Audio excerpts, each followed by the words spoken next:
मजार, दरगाह और पक्का कब्रिस्तान बनाना, मजार, दरगाह और पक्के कब्रिस्तान पे जाना अन इस्लामिक है, हराम है। इसलिए आपको दुबई में, कुवैत में, अरब में, अबू धाबी में एक भी मजार नहीं मिलेगी, एक भी दरगाह नहीं मिलेगी, एक भी पक्का कब्रिस्तान नहीं मिलेगा। क्योंकि अजान में क्या बोलते हैं? ला इलाहा इल्लल्लाह, अल्लाह के अलावा दूसरा कोई इबादत योग्य नहीं है। अभी कुछ दिन पहले दिल्ली में G20 का सम्मेलन हुआ था।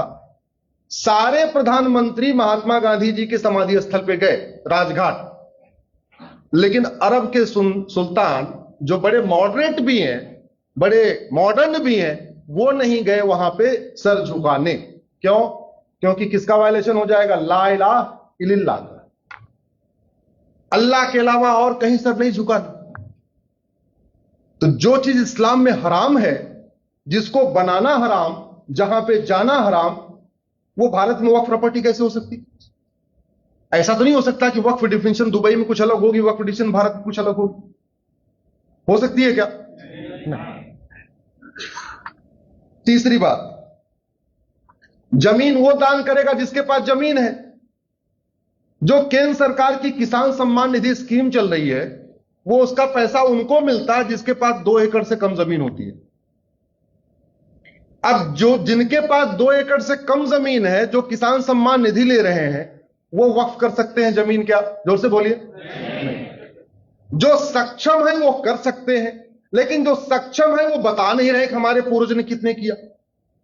मैं पब्लिकली कई बार बोला कि मदनी साहब एक बार ये बताएं उनके पिताजी ने, उनके दादा ने कितनी जमीन वक्फ किया। ओवैसी साहब ये बताएं उनके पिता और उनके दादा ने कितनी जमीन वक्फ किया। दुरानी साहब बताएं, बुखारी साहब बताएं, बाकी छोड़ो, मुंबई में आपके बहुत बड़े करोड़पति अरबपति हैं। सैफ अली खान बताएं उनके पिताजी ने कितनी वक्फ किया। शाहरुख खान बताएं उन्होंने कितना वक्फ किया। सलमान खान बताएं उन्होंने कितना वक्फ किया। अरे भाई, जमीन दान करेंगे तो कागज होगा कि नहीं होगा? होना चाहिए कि नहीं? तो कागज दिखाने में कोई शर्म है क्या? बिरला जी पूरे देश में बिरला मंदिर बनवाते हैं, धर्मशाला बनवाते हैं, वो तो कागज दिखा दे। पूरे देश में जैन समाज के लोग जैन धर्मशाला बनाते हैं, वो तो कागज दिखाने के लिए तैयार है। पूरे देश में माहेश्वरी समाज के लोग माहेश्वरी धर्मशाला बनाते हैं, वो तो कागज दिखाने के लिए तैयार है। अग्रवाल समाज तैयार है, माहेश्वरी समाज तैयार है, जैन समाज तैयार है, खत्री समाज तैयार है। सब अपनी कागज दिखाने के लिए तैयार है कि हमने कहां दान किया।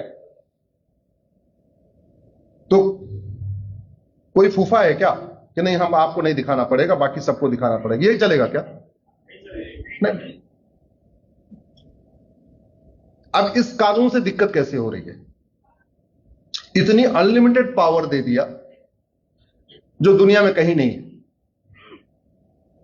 दिक्कत यह हो रही है, लैंड फंडामेंटल राइट नहीं है। Land is not a fundamental right. तो जो फंडामेंटल राइट नहीं है, वो आर्टिकल 25, 26 का पार्ट कैसे हो गया? इसका मतलब लैंड आर्टिकल 25, 26 का पार्ट ही नहीं है। इसलिए जिस दिन मैं पार्लियामेंट गया था जेपीसी में, सारा अपोजिशन वॉकआउट कर गया था, क्योंकि लगातार वो इतने दिन से एक ही झूठ बोल रहे हैं कि वक्फ जो है हमारा आर्टिकल 26 का 25 का मुद्दा है, यह मजहबी मुद्दा है, यह धार्मिक मुद्दा है। सच्चाई है, वक्फ प्योरली जमीन का मुद्दा है, यह फंडामेंटल राइट का मुद्दा ही नहीं है। और जमीन का मुकदमा डिसाइड करने के लिए कोई बोर्ड ट्रिब्यूनल हो ही नहीं सकता। जमीन का मुकदमा डिसाइड करने के लिए कहां शुरू होगा? रेवेन्यू कोर्ट से। जमीन के मुकदमे के लिए ऐसा नहीं हो सकता मजहब के आधार पर अलग अलग ट्रिब्यूनल होगा, अलग अलग बोर्ड होगा। यह शुद्ध रूप से क्या मुद्दा है? ये लैंड का मुद्दा, ये धार्मिक मामला ही नहीं है। लेकिन झूठ परोसा जा रहा है, परोसा जा रहा है। उनका नेटवर्क इतना तगड़ा है, उनका सिस्टम इतना तगड़ा है, फेसबुक पे उनकी प्रेजेंस इतनी तगड़ी है, तो झूठ फैलाते जा रहे हैं कि हमारा तो धार्मिक मुद्दा, धार्मिक मुद्दा। धार्मिक मुद्दा कहां से हो गया? प्योरली सिविल मुद्दा है ये तो। भारत में और भी ट्रिब्यूनल हैं, मुझे कोई एक ट्रिब्यूनल बताइए जो रिलीजन के आधार पे हो। जीएसटी ट्रिब्यूनल है, सबके लिए है।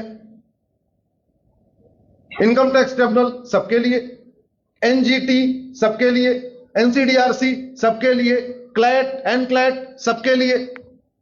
कोई ट्रिब्यूनल किसी रिलीजन के लिए है क्या? तो फिर यह कैसे हो सकता है? रिलीजन के आधार पे कोई ट्रिब्यूनल हो ही नहीं सकता, और रिलीजन के आधार पे जमीन का डिस्प्यूट किसी ट्रिब्यूनल में चल ही नहीं सकता। आप बताइए सारे अधिवक्ता, है कोई?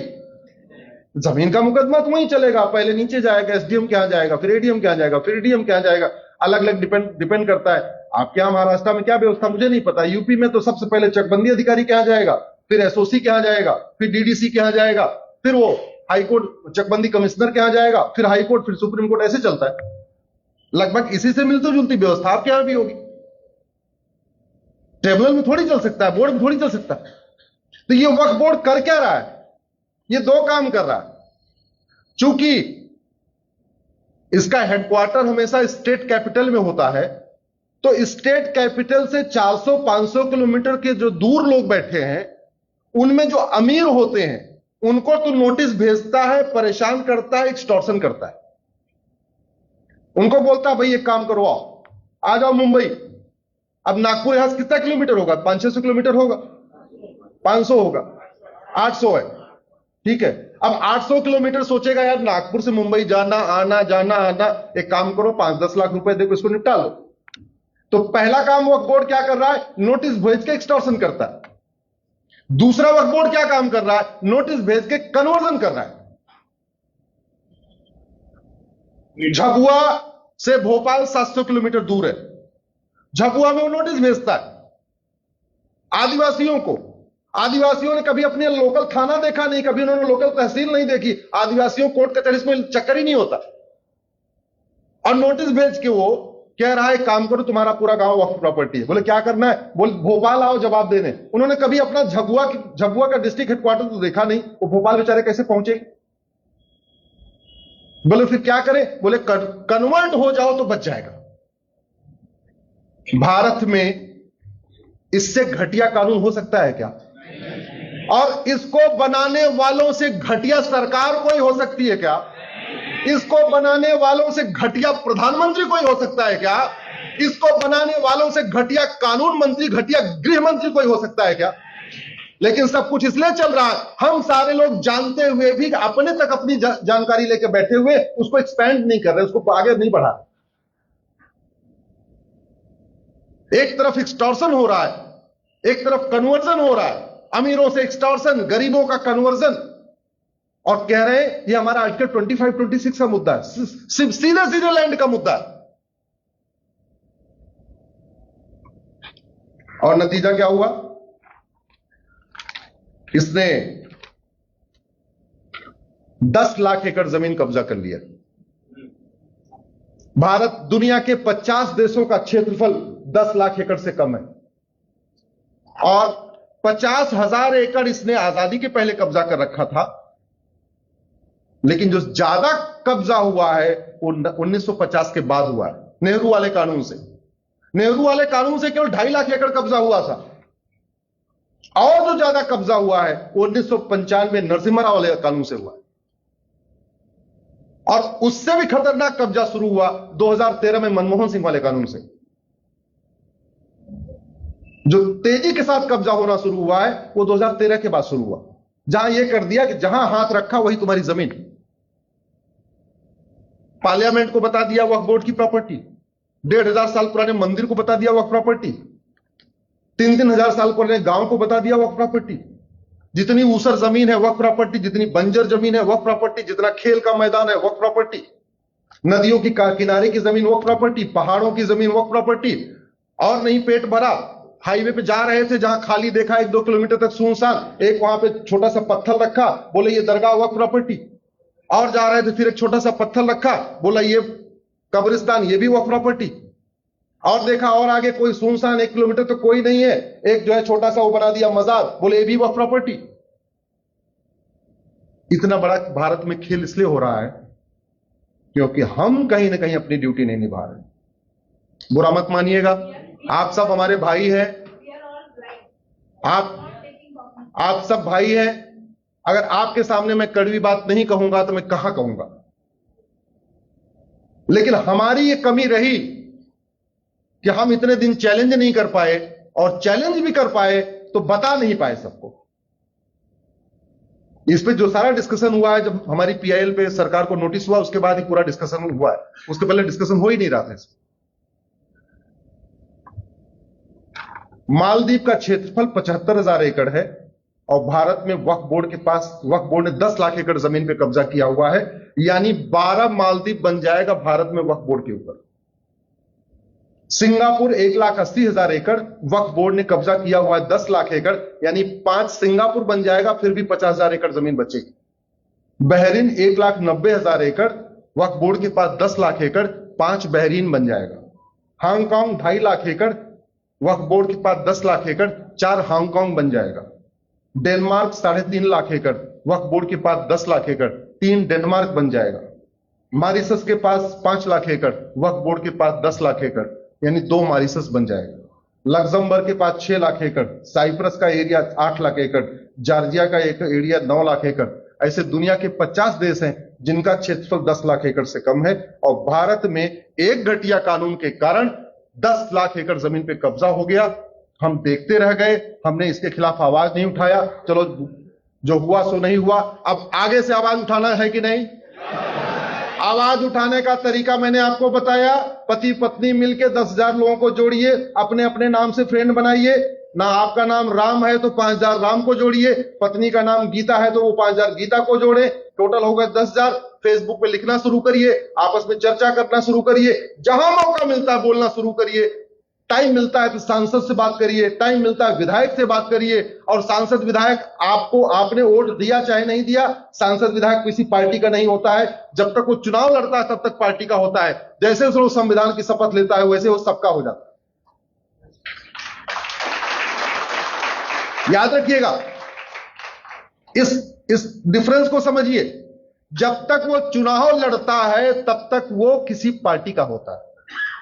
पार्टी उसको 10 लाख वोट से भी जिता दे तब भी वो सांसद नहीं कहलाएगा जब तक कि वो शेड्यूल 3 की शपथ नहीं लेगा।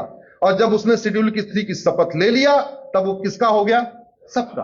क्योंकि जो उसका वेतन है, उसका भत्ता है, उसकी गाड़ी है, उसका बंगला है, उसकी सिक्योरिटी है, उसका कुक है, उसका खाना है, उसका फ्री एयर टिकट है, फ्री रेल टिकट, वो पार्टी नहीं देती। वो कौन देता है? हम देते हैं। इसलिए उसको किसी भी हालत में गलत काम, अगर वो कानून बना रहा है उसको टोकना है, और जो गलत बन चुका है उसको ठीक कराना। ये हमारी ड्यूटी। करेंगे सब लोग? ये बात हो गई वक्त की। बिल्कुल लेना चाहिए। कागज दिखाओ, बिना कागज दिखाए थोड़ी बात बनेगी। मैं पार्लियामेंट में जेपीसी में, अब वहां अंदर क्या हुआ उसको बताना ठीक नहीं रहेगा क्योंकि प्रिविलेज की बात है। बस इतना बता सकता हूं कि फर्स्ट हाफ में जमीयत उलमा हिंद का प्रेजेंटेशन था और सेकंड हाफ में हमारा और विष्णु जैन का प्रेजेंटेशन था। और इतना बता सकता हूं कि लंच के बाद सब वॉकआउट कर गए।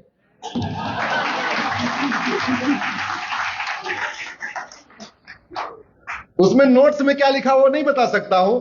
हम 2 बोरी पेपर लेके गए थे क्योंकि 35 का सेट बनाना होता है, 31 मेंबर और 4 उनका जो जेपीसी का स्टाफ होता है सेक्रेटरीट का, उसके लिए तो 35 सेट देना था। हमारे पास 5 डॉक्यूमेंट थे, उन 5 का 35 सेट बनाया था। तो हम 2 बोरी भर के ले गए थे, बोरी इतनी बड़ी बड़ी। तो वहां की जो सेक्रेटरी थी, आईएएस ऑफिसर, वो बोली कि सर अभी लंच ब्रेक होगा, एक काम करिए, लाइए मैं इसको टेबल पर रखवा देती हूं। हमने कहा ठीक है रखवा दो। और लंच ब्रेक तक सब कुछ सही था। जैसे लंच के बाद दोबारा बैठे, भगवान जाने कौन सा पन्ना पढ़ा, तुरंत जोर जोर से अंदर से आवाज आई और वॉकआउट हो गया। सरकार ने 44 इसमें अमेंडमेंट पेश किया, 44, राइट।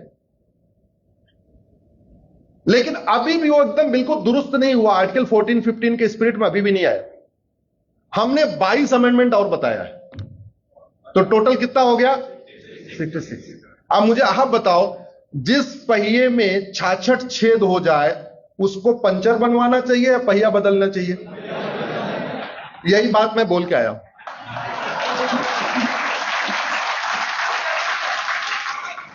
और भी बहुत कुछ बोला, वो नहीं बताऊंगा। और भी भाई, बड़ी सीधी सी बात है। अरे भारत संविधान से चलेगा या बाइबल कुरान से चलेगा, आप मुझे बताओ। संविधान से चलेगा ना, बाइबल कुरान से तो नहीं चलेगा ना। एक तरफ संविधान में सेकुलर शब्द जोड़ा